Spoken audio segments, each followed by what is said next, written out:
Okay, so let us start with, so first topic is what? That is function of several variables.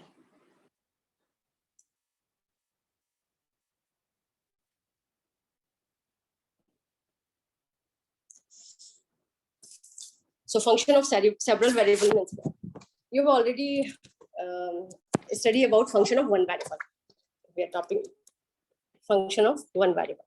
What is function of one variable?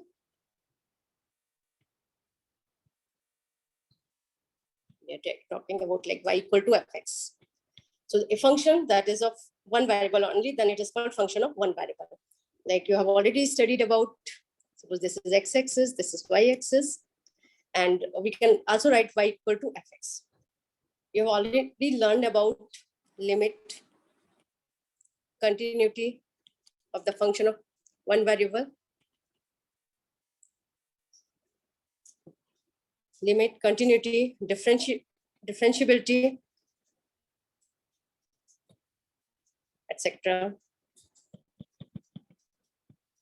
Okay, integration, differentiation, etc. Okay, so function of one variable is very limited if we are talking about in term of real life application. Okay, means what? Suppose like here x is what? X is independent variable. X is independent variable,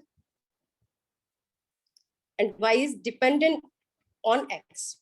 Okay, so in general, in real life problems, it does not always happen like every function is of one variable only. Okay, so there could be a function that is depending on more than one parameter. So the aim to study function of several variable is required, is important. Okay, so let's start with the definition of function of several variable. Means what? Like suppose you are computing volume of a cylinder. So what is the volume of a cylinder?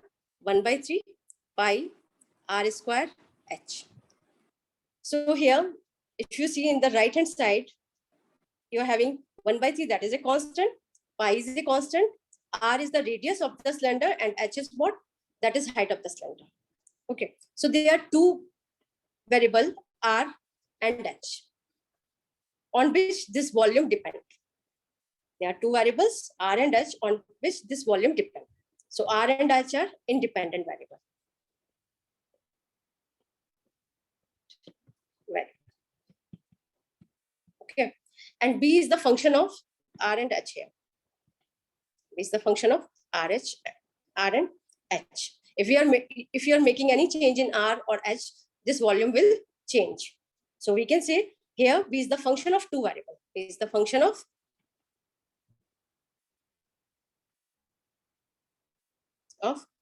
two variables. Okay, so till now whatever you studied, that is only function of one variable. Okay. So there may be some more examples, like volume is depending on, like this is one example. If we're talking about another example, volume depends on pressure and temperature. So volume will increase or decrease on the basis of temperature and pressure. If you are increasing temperature, so volume will increase. And if you are increasing pressure, then volume will decrease. So we can also say here volume is the function of pressure and temperature. So P and T are independent variable, but B is a dependent variable on P and T. Okay. So function of several variable means what? That means like a dependent variable, that any function that depend on more than one independent variable. Okay, so this is the thing that we are introducing a several variables. Several variable, we have taken the example of two variables. Okay, so here we are talking about function of two variables. So here in these two examples, volume is depending. If we are talking about in terms of formula, okay, so it is what 1/3 pi r square h, and we are talking about in terms of physical system, then volume is depending on pressure and temperature. So V is the function of two variables. So that's why there is a need to study function of several variables, because if the function is of one independent variable, or the function is of one variable only, that will not fulfill the application of real life problems. Okay, so let us take one more example, or we will extend the case. Suppose x1, x2, and x3. x1, x2, x3. These are three variables. Okay, we are extending the case here. We have taken here two independent variable R and H. Then we are saying these depending on these two variables. Now we are taking the case whenever we are extending these independent variables. Like suppose we are taking here maybe x1, x2, x3, and so on up to xn. These are all independent variables and independent. And independent variable means what? They are not having any relation with each other. Okay. Let us denote they belong to this D.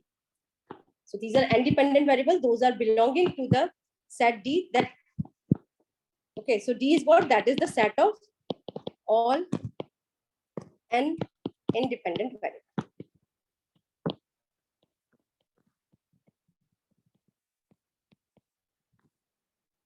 Okay, so we can also call it, if it is an element, then we can call it as n tuples. It is also called as n tuples. Understand? So if it is the three element, if we are writing n equal to 3, okay, then x1, x2, x3 only. So it is called triplet.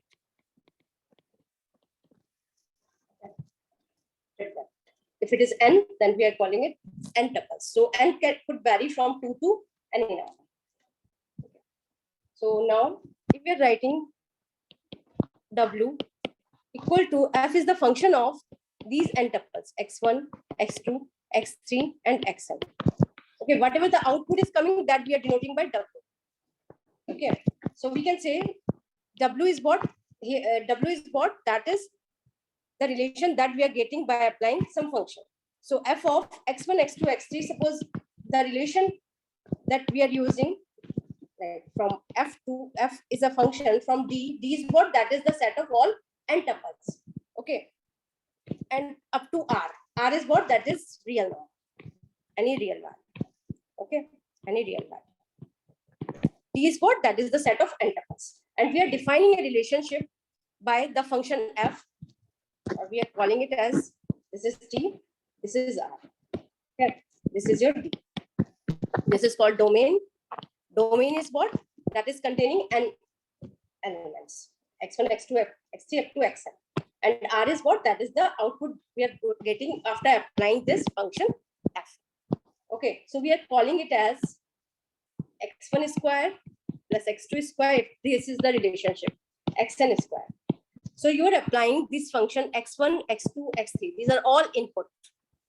Okay, these are all input. This is your input, or they are belonging to the domain. Okay, and you are getting output as, this is your output. This is belonging to R. So f is a function that is the function of n variables, x1, x2, xn. And you are applying this function if the function is defined in such a way that the relation you are getting is x1 square plus x2 square plus xn square, then we are getting one output that is belonging to the real value or set of real number. Okay, if you are taking here as n equal to 2, so what you are getting? F of x1, x2 equal to x1 square plus x2 square. So these are your output, sorry, this is your input, and you are getting this as output. Okay, so if n is 2, then we are getting this condition. So f is a function that is taking input as x1, x2 and giving output as x1 square plus x2 square. And the output is belonging to the set of real number. Okay. So now let us define function of several variable. It is what? So a function that is defined from D to R. D is what? That is the set of n tuples. N is what? At n could be anything, 2, 3, or anything. Okay. It may go up to any value. So a function defined from D to R, and D is the set of n tuples and R is a real number, then we'll say this function f. F is a function of n variables. Okay, or we can call function of several variables. So several, we are giving some value that may be 2, 3, 4, anything. Okay, so we can write it here, w equal to f of x1, x2 up to xn. This w is what? That is belonging to R, and this x1, x2 up to xn belonging to the set D. Understand? So then we'll say that function f is a function of n variable. Function of n variables. Any doubt you have, you can ask. Okay, because this is very important to understand what is the meaning of function of n variable. So this is x1, x2 up to xn. It is called domain, and the whatever output you are getting, that is called codomain or range. Codomain or range. Okay, that we are getting here as, that is w. This w or omega, whatever you want to call. So this is your function of n variable. Understand? So have any doubt up to here? Please ask. So here we have given the definition of function of n variables.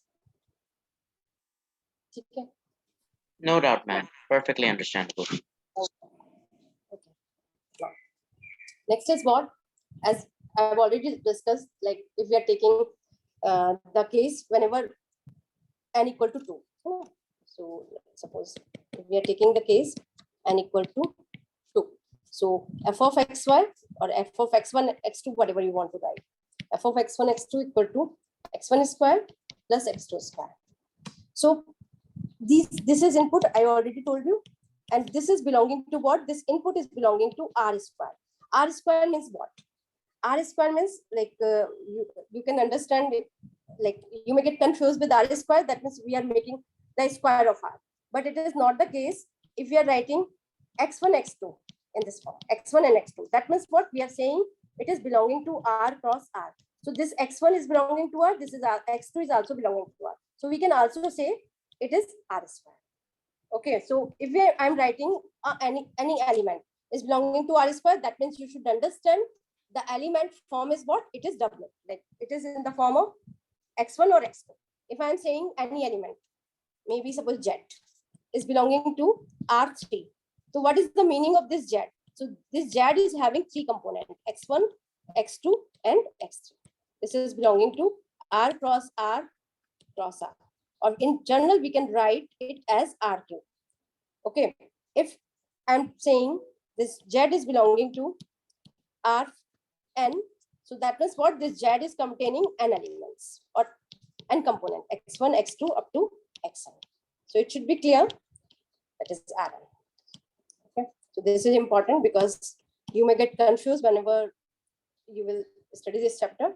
So this is very important. Okay, so Ma'am, I have a doubt. Yes. Ma'am अगर हम यहाँ पे z belongs to r cube लिखा है जैसे हमने, अगर यहाँ पे हम z belongs to r c square लिखते हैं, तो मैम यहाँ पे मतलब x1 हम r कंसीडर करते हैं या x2 हम r कंसीडर करते हैं? r c स्क्वायर, c आप किसको बोल रहे हो? मैम c कॉम्प्लेक्स को। अभी हम कॉम्प्लेक्स की बात नहीं कर रहे हैं, we are just talking about real number. उसका फिर जो नोटेशन होता है दैट इज डिफरेंट, है ना? Okay ma'am. Yeah, so we're not talking about it now because उसका फिर notation वो different होता है. So we here in this whole chapter or in this whole syllabus we will study only real, maybe r square, r cube, or up to r. So everything we are taking that is real. Okay. So now, if you are talking about, like, again come to this example, f of x1, x2, that means input is what? Belonging to r square, and the output is coming out to be x1 square plus x2 square. So if we're talking about domain, so what is the domain in this case? Domain. Domain means what? x1, x2 belonging to r. So we'll say like domain is here r square, because all the element of r square is here. Okay. And if we are talking about range, so what would be the output? Because x1, x2 can take any value. It may be negative or it may be positive. So that's why we are writing domain is what? That is r square or r cross r. If we are talking about range, so range is what? We are giving always positive value. If x1 and x2 are 0, then this value is coming out to be 0. Otherwise, like always we are getting all positive values. So range will be what? It will be 0, infinity. Okay. This is the range in this case. Okay. So the domain is what? That is r square. That means all elements. But range is what? That is up to like only the real part, only the positive part of x. Now, one more example we are taking here. Okay. This here, then let's do one more example. Now, next example is what? We are taking fxy equal to f of xy equal to under root y minus x square. Okay, so in this case, find out domain and range. So what is the domain and range?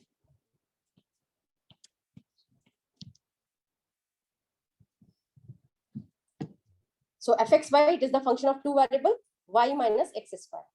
Okay, now, so input हमारे 2 है, like we are having 2 input, this, and output is what? That is y minus x square. So in this case, what would be the domain?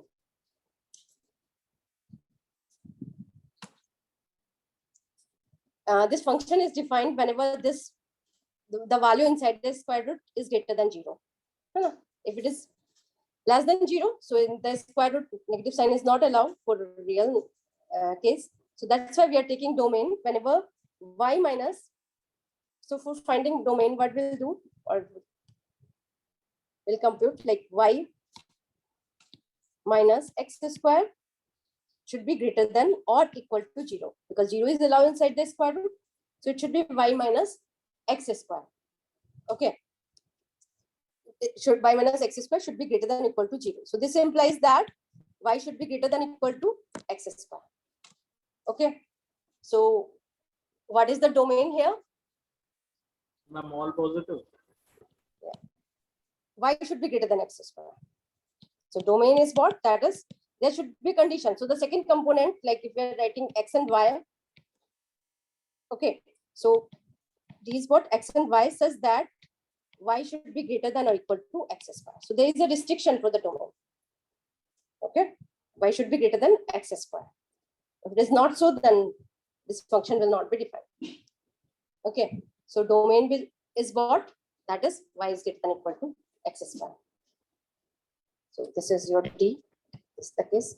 Now range. What is range? Range क्या होना चाहिए? 0 to infinity. 0 to infinity. All Infinity. positive. Y is equal to infinity. Some positive real. Suppose in this case, what is domain? Y is greater than or equal to x square. Y is greater than or equal to x square. Okay. Like first, what if we are taking it graphically? So y is greater than x square means what? That means a parabola that the value of y is greater than or equal to x square, and it is above the x-axis. Understand? Parabola, and because y is greater than or equal to x square. Understand? So this is the domain. Okay. And what about range? So in range, whenever y should be greater than or equal to x square, we are taking y equal to x square. So y equal to x square if we'll take, then function value will be what? It will be 0. Okay, and all positive value. So what would be the range? It will be from 0 to infinity. So this 0 is included. Well, okay, when we will get 0 whenever y equal to x square. So this is the case for the range. This is 0 to infinity. And domain is what? That is y is greater than equal to x square. Graphically, we can understand it in this way. Any doubt? Okay. One more example I'm asking. Okay. So function is given here, f of xy equal to 1 upon xy. So domain and range.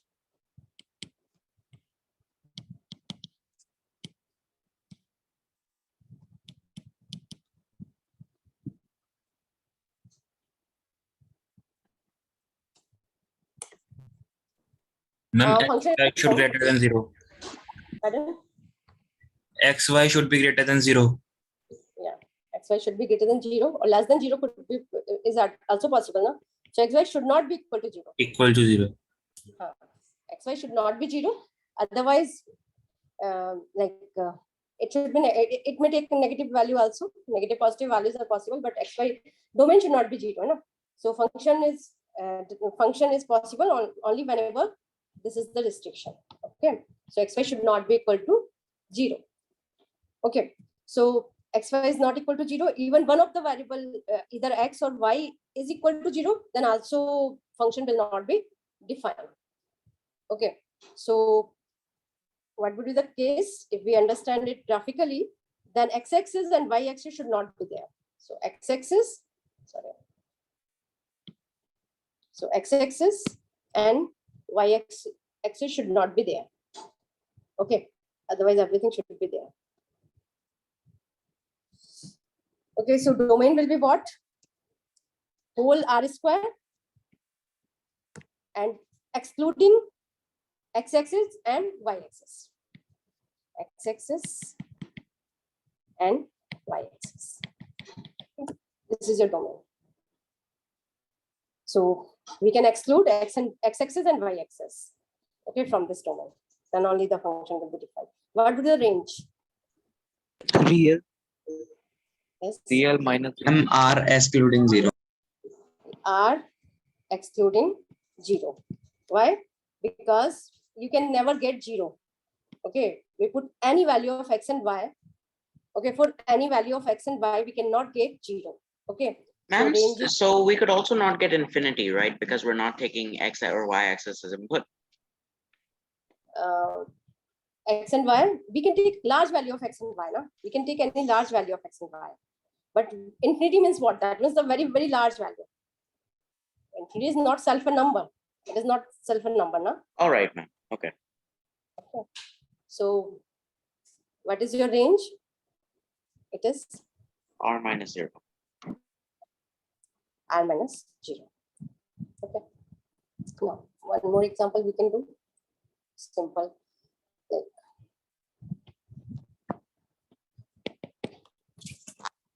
if the function is of 3 variables, f of x, y, and z, it is coming out to be x square plus y square plus z square. Okay, so input are what? Like x, y, and z.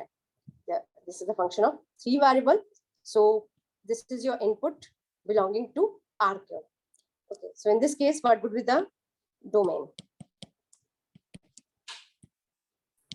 X square plus y square plus z square greater than equal to 0. Square plus y square plus z square should not be 0. Huh? It should be greater than 0. But why, like 0, it can take 0 value also, no? Because it is a square value. So x, y, z take any of the value, maybe negative. So it is always positive. So domain will be what? It will be R2. R3. R3. Huh? And range will be what? 0 to infinity. 0 to infinity. 0 to infinity. Yes. 0 would be there. Yes, ma'am. Yes. Yes, ma'am. 0 to infinity. Okay.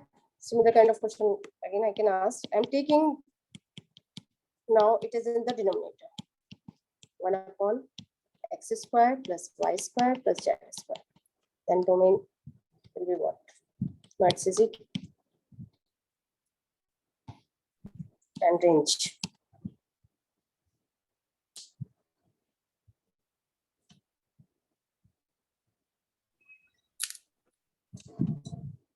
Ma'am, domain should be in curve brackets 0 to infinity. Domain should be In curve brackets, ma'am. Domain cannot Means take the zero. Plus y square plus z square should not be 0. Ma'am, x and y, z should not be 0. only. like, yes, it should not be 0. Huh? X, Yes, ma'am. y, z, it should not be 0. Okay, or we can say x square plus y square plus z square. It should be greater than 0. Okay, we can write it like that. Okay, so x, y, z, we can also define it in this way. Set of all those vector like x, set of all value of x, y, z such that we can write domain in such a way also. So like, what is the condition? X square plus y square plus z square should be greater than 0. So this is also one representation to define domain. Okay, what about range? From 0 to 1. 0 to Infinity. R minus 0. Can you get 0? No, ma'am. No, ma'am. Ma'am, open bracket. Only R Open positive. brackets, ma'am. R minus 0. R minus 0. Okay, R minus 0. I should write it as range. Ma'am, not R minus 0 because negative won't be possible. Negative when it is possible.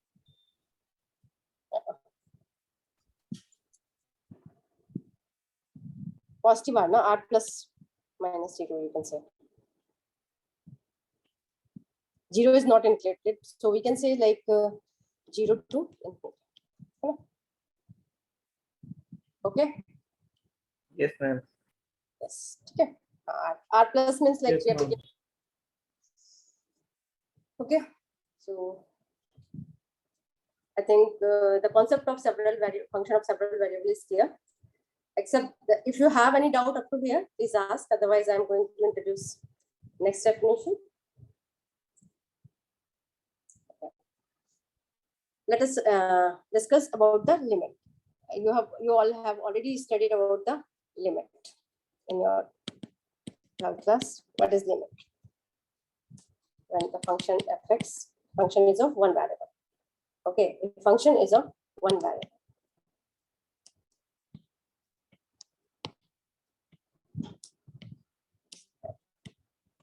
And the function is of one variable, in that case, how we can define limit? Definition of the limit is what? Limit x is tending to a, or x is tending to maybe any value. Okay, f of x equal to L. Okay. So what does it implies? It implies that when x is approaching to a, then the function fx is approaching to L. Okay, this is the definition of the limit. If we're understanding it in this way, like this is x-axis, this is your y-axis, and suppose this is some point x equal to a, and this is the limit L. So if we're saying like x is approaching to a, it may be from left hand side or it may be from right hand side, because we are computing left hand limit and right hand limit also in this case. Okay, if the left hand limit LHL equal to RHL. LHL means what? Left hand limit. That means x is approaching toward a from the toward the right hand side, and that is the RHL. And if x is approaching to a from the left hand side. Okay, so if the left hand limit and right hand limit is equivalent, then and also the function value. Also the function value, that means f of a equal to L. Sorry, just a minute, that we are talking about interval. Okay, this time just discuss about continuity. So limit means what? X is approaching from the left hand side as well as from the right hand side toward the point A. Then we'll say L is the limit of the function. That means what? The function is approaching toward L from left hand side, also from the right hand side. Okay, this is the definition of limit when we are talking about function of one variable. So can you tell me whenever we will discuss about the function of two variable? Okay, function of two variable. That means if I am writing limit f of xy if I'm writing it like limit f of xy, and xy is tending to a comma b, and it is coming out to be L. So what does it implies? Limit xy is moving towards the point A and B, and f of xy equal to L. So we'll say L is the limit of the function. So how does it happen? Like x is approaching to A and y is approaching to B. In one dimension, we are having only real lines, so we can say like that. But whenever we are having more than one dimension, so like 2 dimension, 3 dimension, or n dimension, so how we will or what will happen in this situation? Like suppose we're talking about 2 dimensions, so that means maybe this is the point. Okay, and the coordinate of this point is what? A and B. Okay, this is the point, and coordinate of this point is what? A and B. Okay, so we are saying x is moving toward A and y is moving toward B. So what does it implies? It is implies like in one dimension it's simple, but in 2 dimension means what? That means what we do in 2 dimension, we will try to make a disk about the point A and B, and then we will try to move this point by all the dimensions. Okay, so how many paths are there? There are infinitely many paths to approach the point AB. Understand? In one dimension, there is only like 2 approach from the left hand side and from the right hand side. So left hand limit as well as right hand. But in the case of 2 dimension, so by which way you can move toward the point AB? So there are infinitely many ways to move toward the point A. Okay, so it is not as simple as in the case of one dimension. So we are saying here xy is approaching to AB, then fxy is approaching toward the limit L. So how we are approaching? We can approach to the point AB by infinitely many paths or by infinitely many ways. So there are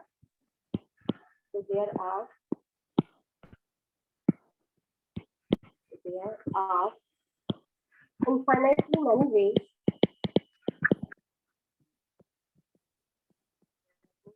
to approach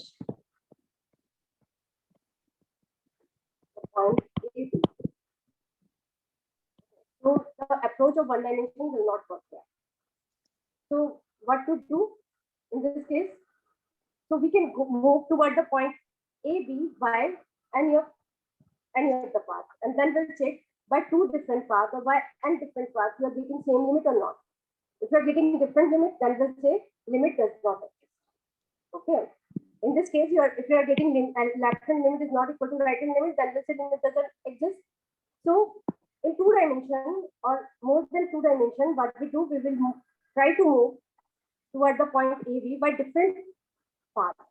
Okay, but any 2 paths we are getting 2 different limits, then we'll say limit does not exist. Okay, so if along 2 paths, along any 2 paths, any 2 different paths,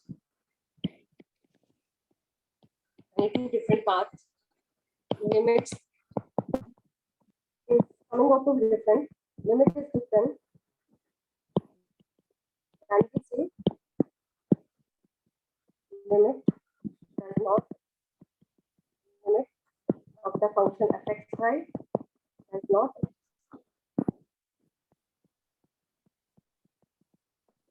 exist. We are taking limit of xy equal to maybe some value, suppose maybe 4. Okay, and xy is tending to AB.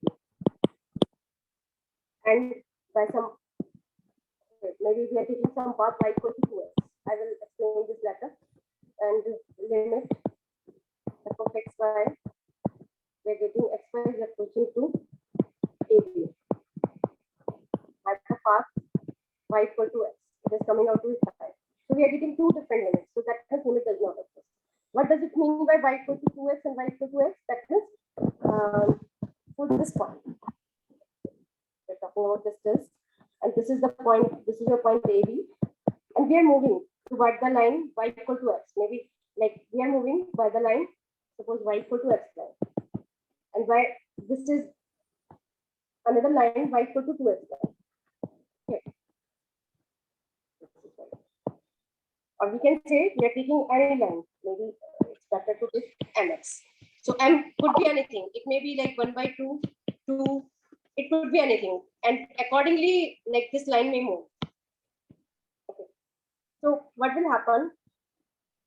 Accordingly, this line will move. This is y equal to x line, this is 45 degree, and according, if we're taking different line, maybe y equal to 2x, y equal to 3x, y equal to 1 by 2x, okay, or any line. So you are getting two different limits. So in that case, what will happen? You will say limit of the function will not exist. Okay, at the point xy is approaching towards the point AB. Okay, so this is called two-part test. It is called two-part test. Two-part test. Two-part test means what?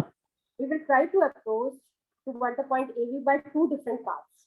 And if the limit is coming out to be different, then we'll say limit does not exist. Okay. So, example based on it, we will do in the next class because time is going to be over. So if you have any doubt up to here, please ask. Ma'am, could you repeat the definition of limit? So one dimension or two dimension? We're talking about first one variable or two? Yes, ma'am. So No, ma'am, of two variables. okay. Like Just of because several variables.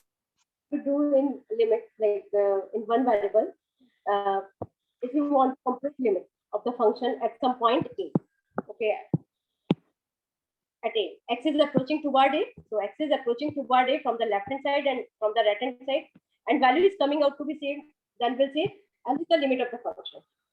This is the procedure. We are computing left hand limit and right hand limit. If they are equal, then we'll say L is the limit of the function fx. Okay, as x is approaching toward A. Okay, in two dimension, what happened? In two dimension or in n dimension. Okay, suppose there is a point. If we are taking two dimension only, if this is the point AB. Okay, this is x-axis and this is y-axis, and we can like x and y is approaching toward AB. So x and y is approaching toward AB by which path? Like this is not a single path because in plane, like this point is surrounded by a disk. Okay, in one dimension only, like all points were on the real line, but here in two dimension it is not so. This is the point that is surrounded by different points. So here we are saying x and y is approaching toward A. So we are saying x is approaching A. So x is approaching to A by which path?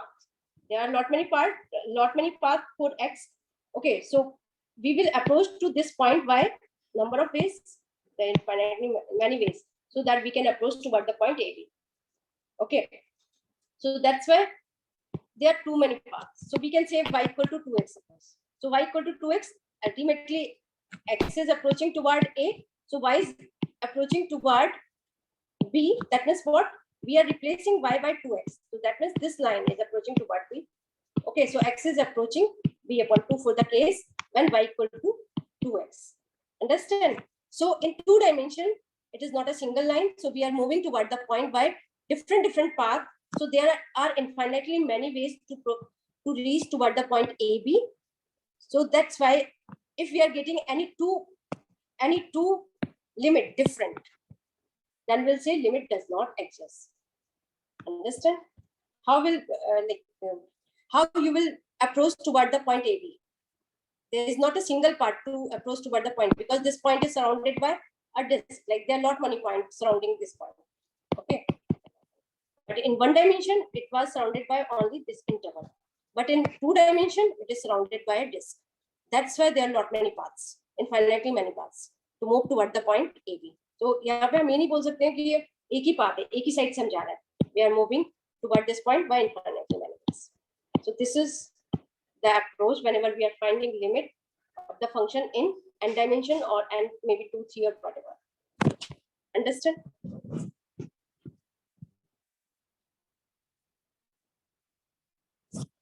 Is it clear now? Yes, ma'am. ma'am. Yes, ma'am, clear. So we will do more question based on these two patterns in the next class. Okay. If you have any doubt, then you can contact me through WhatsApp. Okay. Thank you. All right, ma'am. Thank you.